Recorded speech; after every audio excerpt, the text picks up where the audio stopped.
오늘 말씀은 요한복음 16장부터 21장 말씀입니다. 봉독합니다. 내가 너희에게 이 말을 하는 것은 너희 믿음이 흔들리지 않게 하기 위함이다. 사람들이 너희를 회당에서 쫓아낼 것이다. 그뿐만 아니라 너희를 죽이는 사람마다 자기가 하나님을 섬기고 있다고 생각할 때가 올 것이다. 그들은 아버지나 나를 알지 못하기 때문에 이런 일을 행할 것이다. 내가 지금 너희에게 이 말을 하는 것은 그때가 되면 너희로 하여금 내가 너희에게 일러준 말을 생각나게 하려는 것이다. 내가 처음부터 너희에게 이 말을 하지 않은 것은 지금까지 내가 너희와 함께 있었기 때문이다. 이제 나는 나를 보내신 분에게로 간다. 그러나 너희 중에서 나에게 어디로 가십니까? 라고 묻는 사람이 없다. 하지만 내가 이런 말을 함으로 너희 마음에는 슬픔이 가득하다. 내가 너희에게 진리를 말하겠다. 내가 떠나가는 것이 너희에게 유익하다. 내가 가지 않으면 보혜사가 너희에게로 오시지 않을 것이다. 내가 가면 보혜사를 너희에게 보낼 것이다. 보혜사가 오시면 그분은 죄에 대하여, 의에 대하여, 심판에 대하여 세상이 잘못 생각한 것들을 책망하실 것이다. 그분은 사람들이 나를 믿지 않은 것이 바로 죄라는 것을 말해 주실 것이며, 내가 아버지께로 감으로써 너희가 더 이상 나를 보지 못하는 것이 하나님의 의라는 것을 알려주실 것이다. 이 세상 통치자가 이미 심판을 받았다는 것이 심판에 관하여 그분이 책망하실 내용이다. 내게는 아직 너희에게 할 말이 많이 있지만 지금은 너희가 그 말을 도저히 이해할 수 없다. 그러나 진리의 성령이 오시면 그분이 너희를 모든 진리 가운데로 인도하실 것이다. 그분은 자기 마음대로 말씀하지 않으시고 그가 들은 것만을 말씀하시며 앞으로 될 일들을 너희에게 알려주실 것이다. 진리의 성령은 내 것을 가지고 너희에게 알려주심으로써 나를 영화롭게 하실 것이다. 아버지께 있는 것은 다 내 것이다. 그래서 내가 성령께서 내 것을 가지고 너희에게 알려주신다고 말한 것이다. 조금 있으면 너희가 나를 보지 못할 것이고 또 조금 있으면 나를 다시 볼 것이다.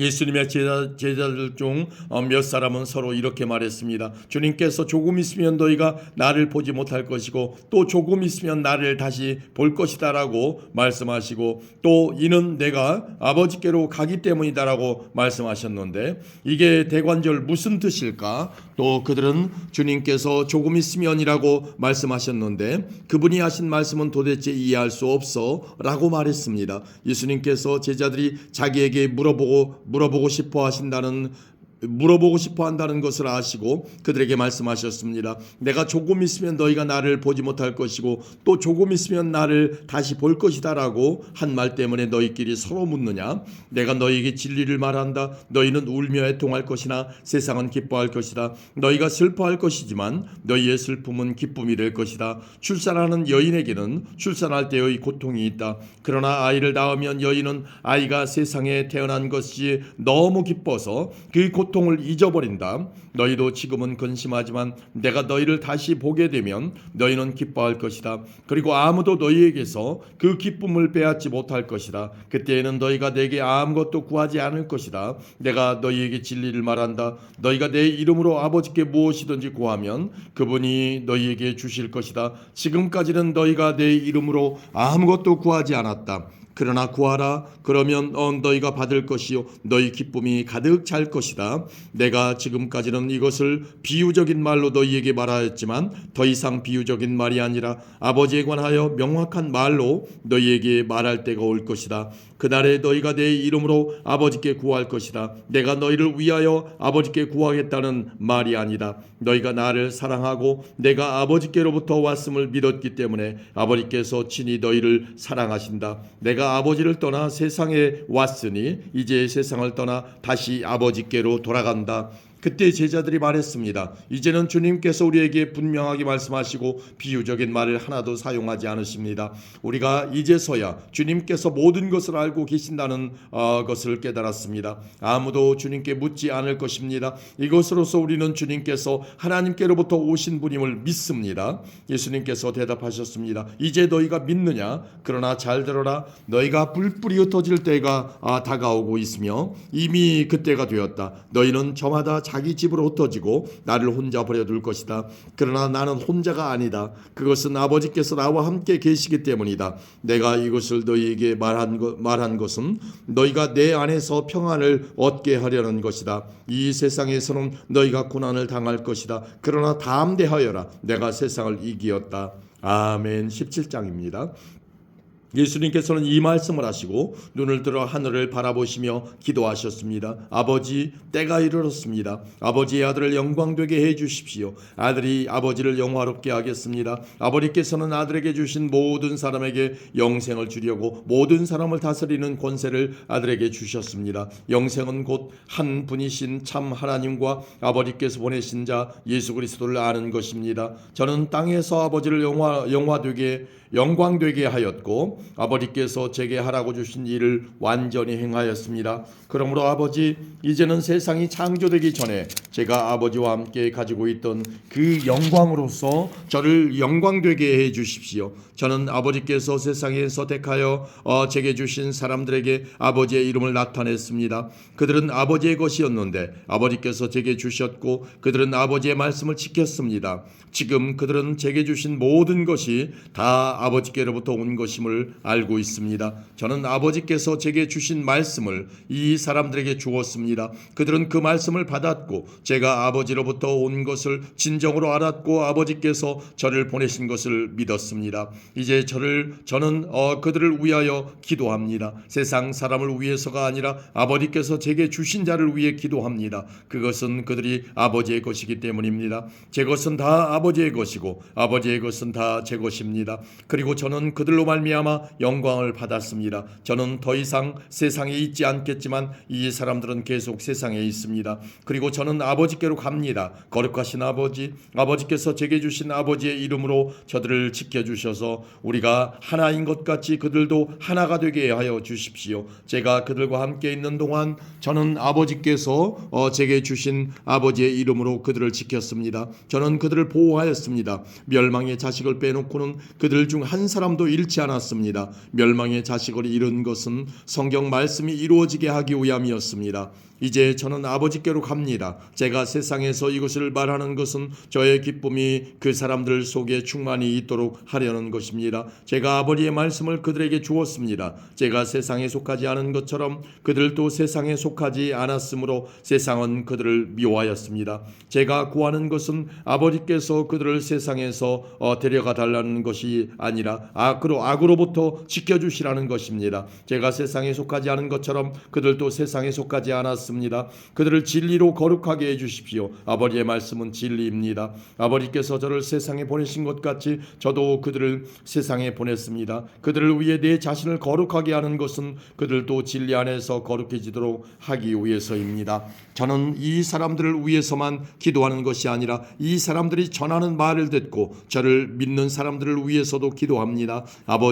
아버지께서 제 안에 계시고 제가 아버지 안에 있는 것 같이 믿는 사람들이 다 하나가 되게 하여 주시고 그들도 우리 안에 있게 하셔서 아버지께서 저를 보내셨다는 것을 세상이 믿게 하여 주십시오. 우리가 하나인 것 같이 그들도 하나가 되게 하기 위해 아버지께서 제게 주신 영광을 이 사람들에게 주었습니다. 제가 그들 안에 있고 아버지께서 제 안에 계십니다. 부디 그들로 온전히 하나가 되게 해 주십시오. 그리하여 세상이 아버지께서 저를 보내신 것과 아버지께서 저를 사랑하신 것처럼 그들도 사랑하셨다는 것을 알게 해 주십시오. 아버지, 제가 있는 곳에 아버지께서 제게 주신 이 사람들이 저와 함께 있게 하여 주시기를 원합니다. 아버지께서 세상이 창조되기 전에 저를 사랑하셔서 아버지께서 제게 주신 그 영광을 그들로 보게 해 주십시오. 의로우신 아버지, 세상은 아버지를 알지 못하지만 저는 아버지를 알며 이 사람들도 아버지께서 저를 보내신 것을 압니다. 아버지께서 제게 보이신 사랑이 그들에게 있고 저도 그들 안에 있게 하기 위해 그 사람들에게 아버지의 이름을 알게 하였고 앞으로도 계속 알게 할 것입니다.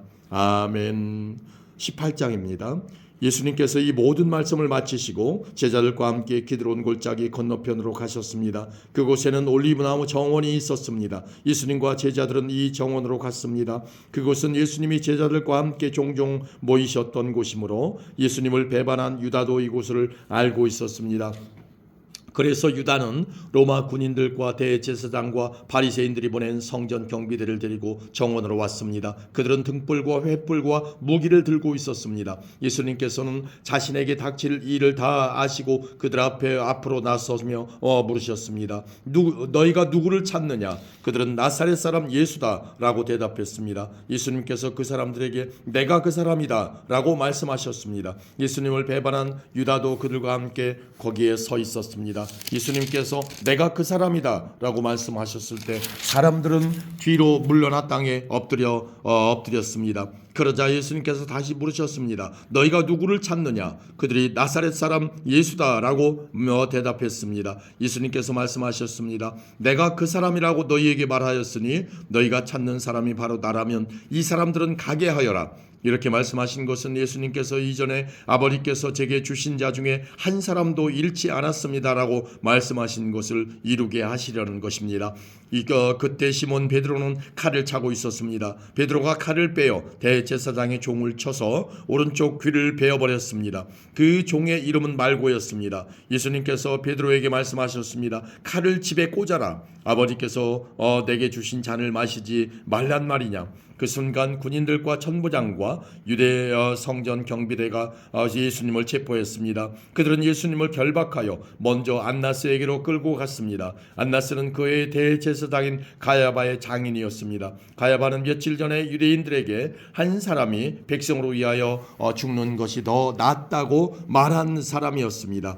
시몬 베드로가 다른 제자 한 사람과 함께 예수님을 따라갔습니다. 이 다른 제자는 제사장과 친분이 있는 사람이었기에 그는 예수님과 함께 대제사장의 집 뜰 안으로 들어갔습니다. 그러나 베드로는 문 밖에서 기다려야만 했습니다. 대제사장과 아는 사이인 그 제자가 문 밖으로 나왔습니다. 그가 문 지키는 여자에게 말하여 베드로를 안으로 데리고 들어갔습니다. 문 지키는 여자가 베드로에게 당신 이 사람의 제자 중 한 사람이 분명 아니지요? 라고 물었습니다. 베드로는 난 아니에요 라고 대답했습니다. 날이 추워서 종들과 성전 경비대가 불을 피워놓고 주위에 둘러서서 불을 쬐고 있었습니다. 베드로도 그들과 함께 서서 불을 쬐고 있었습니다. 대제사장이 예수님께 예수님이 가르치신 말씀과 제자들에 관해 물었습니다. 예수님께서 대답하셨습니다. 나는 세상에 분명히 말하였다. 언제든지 유대인들이 모이는 회당과 성전들에서 가르쳤고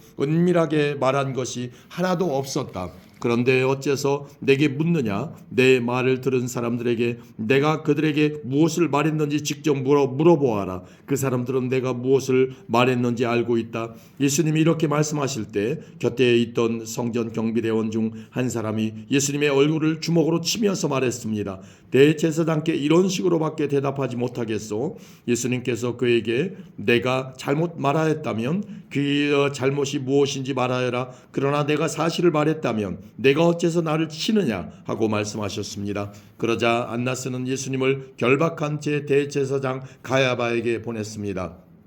시몬 베드로가 서서 불을 쬐고 있었습니다. 여러 사람들이 베드로에게 당신도 저 사람의 제자 중 한 사람이 아닌 게 맞지요? 라고 물었습니다. 베드로가 부인하며 난 아니요 라고 대답했습니다. 대제사장의 종 한 사람이 거기에 있었는데 그 사람은 베드로가 전에 귀를 벤 사람의 친척이었습니다. 그가 확신에 차서 말하였습니다. 내가 당신이 그 사람과 함께 정원에 있는 것을 보았소. 베드로는 다시 부인하였습니다. 그러자 바로 그 순간 닭이 울었습니다. 그들은 예수님을 데리고 가야바의 집에서 로마 총독의 관저로 갔습니다. 때는 새벽이었습니다. 유대인들은 몸을 더럽히지 않고 유월절 음식을 먹으려고 총독의 관저에 들어가지 않았습니다. 그래서 빌라도가 직접 밖으로 나와 유대인들에게 물었습니다. 당신들은 무슨 죄목으로 이 사람을 고소하는 거요? 그들이 대답했습니다. 이 사람이 범죄자가 아니라면 총독님께 그를 넘기지 않았을 것입니다. 빌라도가 그들에게 말했습니다. 당신들이 직접 그를 붙잡아다가 당신들이 법대로 재판하시오. 유대인들은 빌라도에게 우리에게는 사람을 죽일 권한이 없습니다 라고 대답했습니다. 이로써 예수님께서 자신이 어떠한 죽음을 맞을 것인지에 관해 전에 하셨던 말씀이 이루어졌습니다. 빌라도는 다시 관저로 들어갔습니다. 그리고 그 안으로 예수님을 불러들여 예수님께 물었습니다. 당신이 유대인의 왕이요? 예수님께서 말씀하셨습니다. 이것은 내 스스로 하는 말이냐? 아니면 다른 사람들이 나에 관하여 내게 한 말이냐? 빌라도가 대답했습니다. 나는 유대인이 아니요 당신의 민족과 대제사장들이 당신을 나에게 넘겼소. 당신은 무슨 짓을 행했소? 예수님께서 대답하셨습니다. 내 나라는 이 세상에 속하지 않았다. 만일 내 나라가 이 세상에 속한 나라였다면 내 종들이 싸워서 내가 유대인들에게 잡히지 않게 했을 것이다. 이제 내 나라는 이 땅에 속한 것이 아니다. 빌라도가 말했습니다. 그렇다면 당신이 왕이란 말이요? 예수님께서 대답하셨습니다. 너는 나에게 왕이라고 바르게 말하는구나. 사실 나는 이것을 위하여 태어났으며 이것을 위해 세상에 왔다. 나는 진리에 대해 증언하려고 왔다. 진리에 속한 사람은 내 말을 듣는다. 진리가 무엇이요? 빌라도가 물었습니다. 이 말을 하고 빌라도는 다시 관저에서 나와 유대인들에게로 가서 말하였습니다. 나는 이 사람에게서 아무 죄도 찾지 못하였소. 6월절에 내가 당신들에게 죄수한 사람을 놓아주는 풍습이 있어. 당신들은 유대인의 왕을 당신들에게 놓아주기를 바라시오. 그들은 다시금 소리를 높여 이 사람이 아니라 바라바를 놓아주시오 라고 소리질렀습니다. 바라바는 강도였습니다. 아멘. 19장입니다.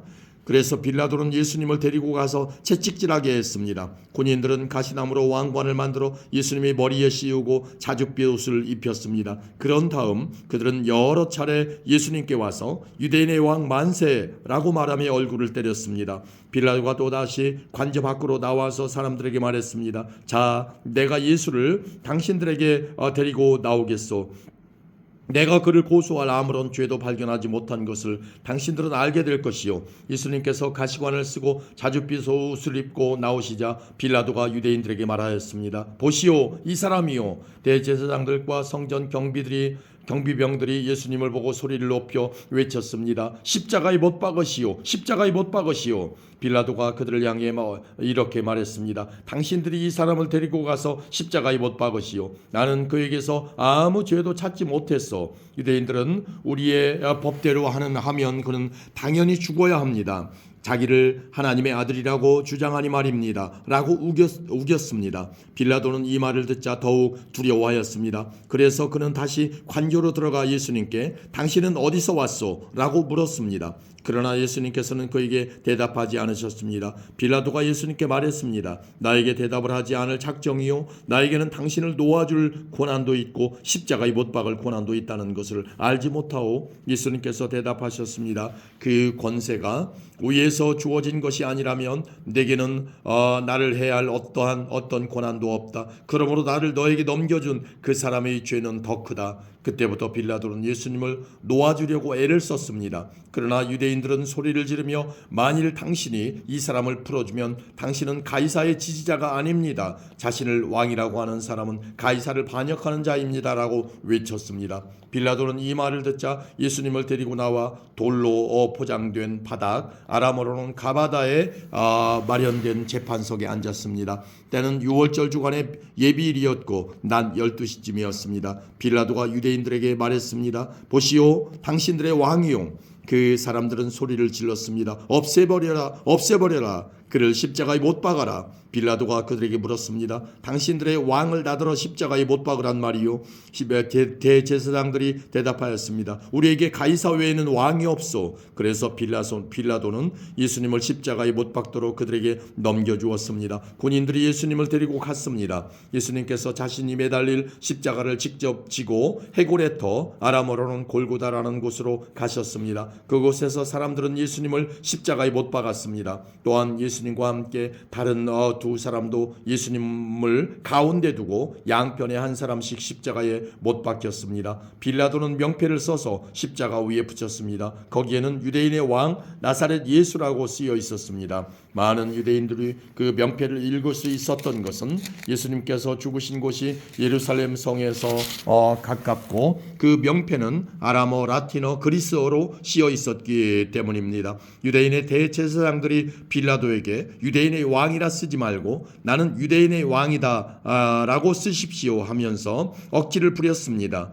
빌라도는 나는 내가 쓸 것을 썼을 뿐이다 라고 대답했습니다. 군인들은 예수님을 십자가에 못 박은 뒤에 그의 옷을 4조각으로 나누었습니다. 그리고는 저마다 한 조각씩 나누어 가졌습니다. 그들은 속옷도 가져갔는데 그 옷은 위로부터 아래까지 완전히 통으로 짠 것이었습니다. 그래서 군인들은 이것은 찢지 말고 제비를 뽑아 누가 가질지 정하자라고 말하였습니다. 이런 일이 일어난 것은 그렇게 되리라고 말한 성경 말씀을 이루기 위해서였습니다. 그들이 자기들끼리 내 옷을 나누고 내 옷을 가지려고 제비 뽑나이다. 예수님의 십자가 곁에는 예수님의 어머니와 예수님의 이모와 글로바와의 아내 마리아와 막달라 마리아가 서 있었습니다. 예수님께서 그의 어머니와 그 곁에 사랑하는 제자가 서 있는 것을 보시고 어머니를 향해 말씀하셨습니다. 여자여 보십시오. 어머님의 아들입니다. 그리고 그 제자에게는 보아라 내 어머니이시다 라고 말씀하셨습니다. 그때부터 이 제자는 예수님의 어머니를 자기 집에 모셨습니다. 이후에 예수님께서는 이미 모든 것이 이루어진 줄 아시고 성경이 성취되도록 하기 위해 내가 목마르다 라고 말씀하셨습니다. 그곳에 신 포도주가 담긴 항아리가 있었습니다. 군인들이 해면을 신 포도주에 흠뻑 적셔서 우슬초 막대기에 매달아 예수님의 입으로 가져갔습니다. 예수님께서는 신 포도주를 맛보신 다음 다 이루었다 라고 말씀하셨습니다. 이 말씀을 하신 후 고개를 아래로 떨구시고 운명하셨습니다. 이날은 예비일이었고 다음 날은 안식일이었습니다. 유대인들은 안식일에 시신을 십자가에 그대로 두고 싶지 않았습니다. 그래서 빌라도에게 시신의 다리를 부러뜨리고 그 시신을 십자가에서 내려달라고 부탁했습니다. 군인들이 가서 예수님과 함께 못 박힌 첫 번째 사람의 다리와 또 다른 사람의 다리를 부러뜨렸습니다. 그러나 군인들이 예수님께 갔을 때에 그들은 예수님께서 이미 돌아가신 것을 알고는 그분의 다리를 부러뜨리지 않고 창으로 예수님의 옆구리를 찔렀습니다. 바로 피와 물이 쏟아져 나왔습니다. 이것을 본 사람이 증언한 것이니 그의 증언은 참됩니다.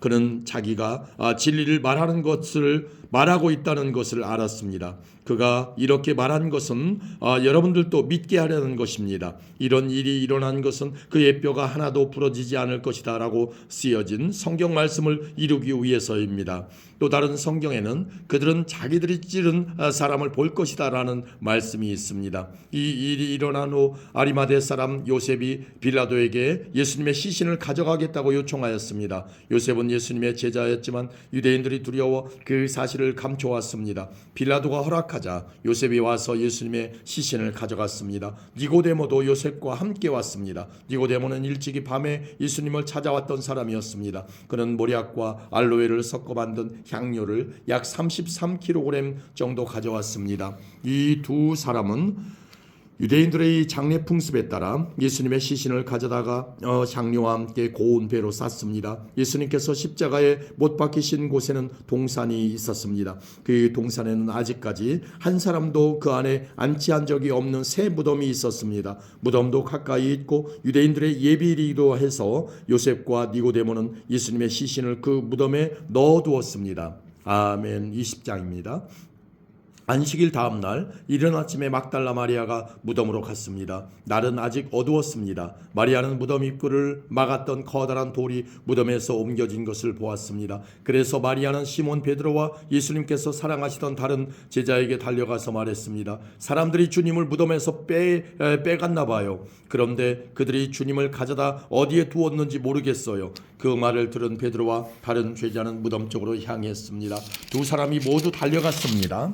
다른 제자가 베드로보다 더 빨리 달려 무덤에 먼저 도착했습니다. 그 제자는 몸을 굽혀 고운 배가 거기에 놓여 있는 것을 보았지만 무덤 안으로는 들어가지 않았습니다. 뒤따라온 시몬 베드로는 무덤에 도착하자 바로 무덤 안으로 들어갔습니다. 베드로는 고운 배가 거기에 놓여 있는 것을 보았습니다. 그는 예수님의 머리를 감았던 천도 보았습니다. 그 천은 고운 배와 겹쳐 있지 않고 조금 떨어진 곳에 잘 개켜져 있었습니다. 그제서야 무덤에 먼저 왔던 다른 제자도 무덤 안으로 들어와 보고 믿었습니다. 이때까지만 해도 제자들은 예수님께서 죽음에서 살아나야 한다는 성경 말씀을 깨닫지 못했습니다. 그리고서 두 제자는 자기 집으로 돌아갔습니다. 그러나 마리아는 무덤 밖에 서서 울고 있었습니다. 마리아는 울면서 몸을 굽혀 무덤 안을 들여다보았습니다. 마리아는 흰옷 입은 두 천사를 보았습니다. 두 천사는 예수님의 시신이 있던 곳에 앉아 있었습니다. 한 천사는 머리 쪽에,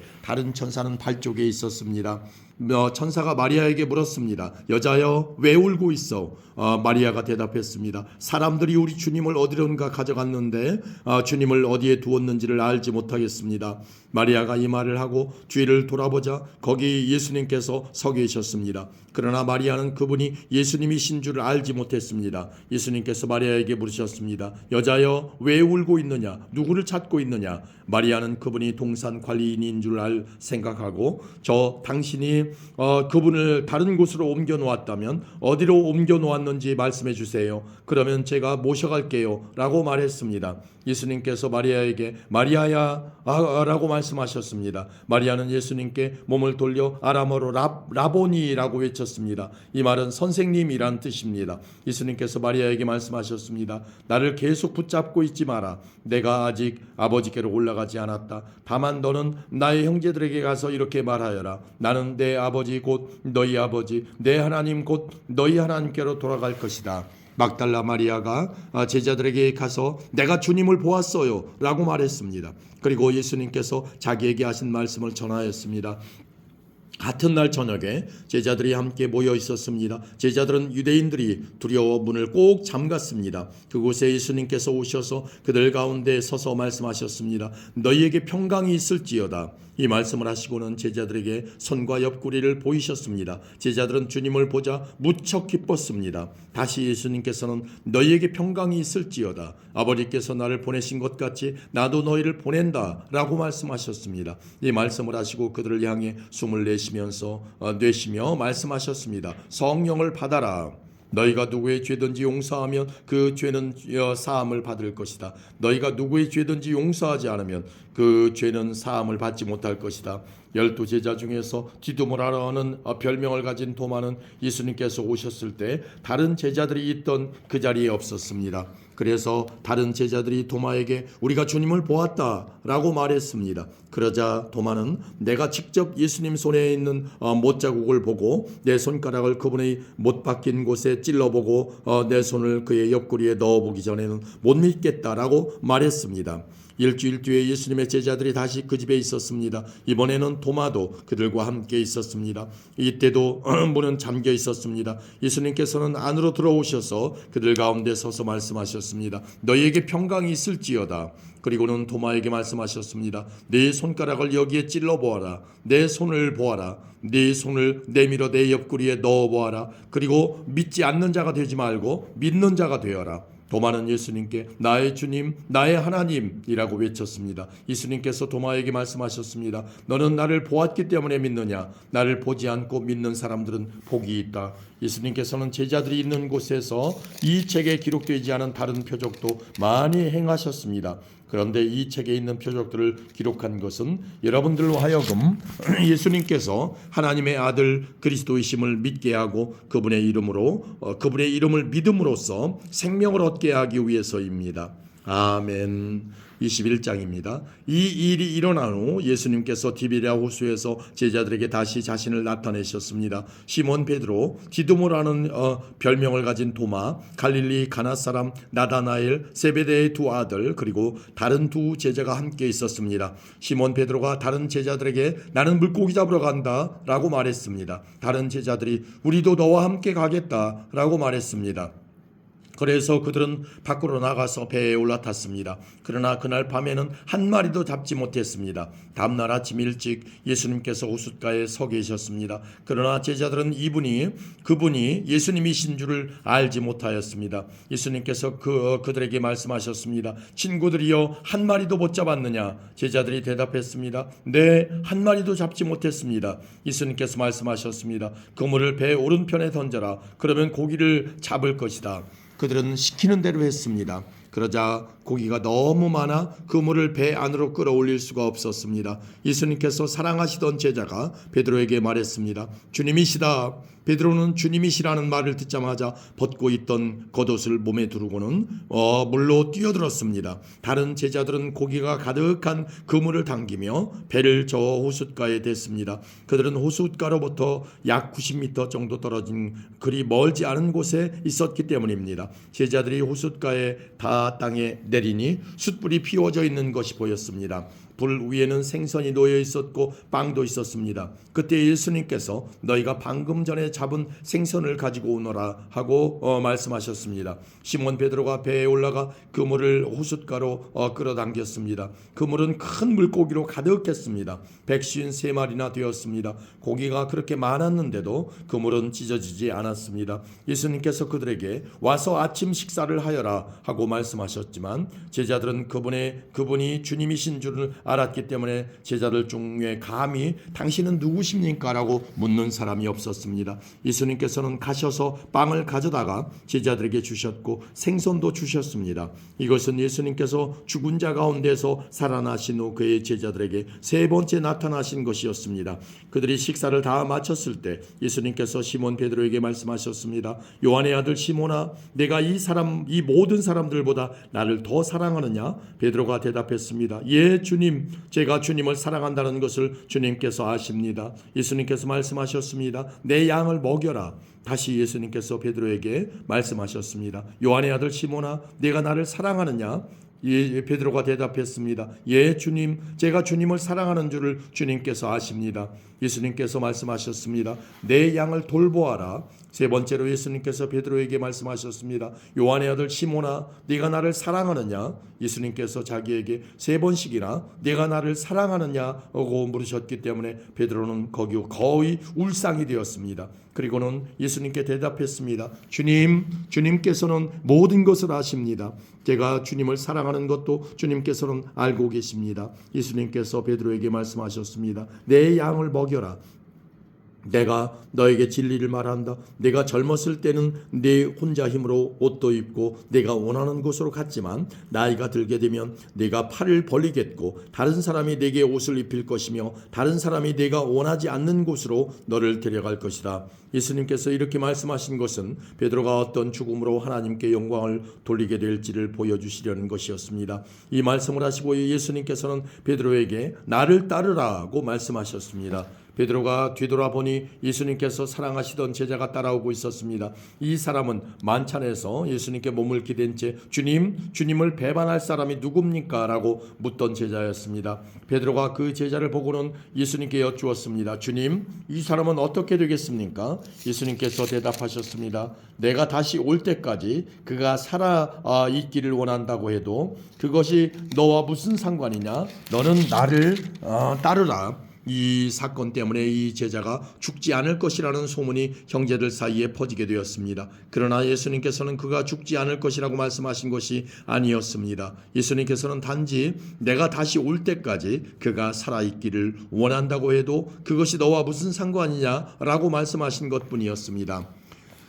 이런 일들을 증언하고 그것을 기록한 제자가 바로 이 사람입니다. 우리는 그의 증언이 참되다는 것을 알고 있습니다. 이 외에도 예수님께서 행하신 다른 일은 많이 있습니다. 만일 그 일을 일일이 다 기록한다면 온 세상이라도 그것을 기록한 책을 담기에 부족할 것입니다. 아멘.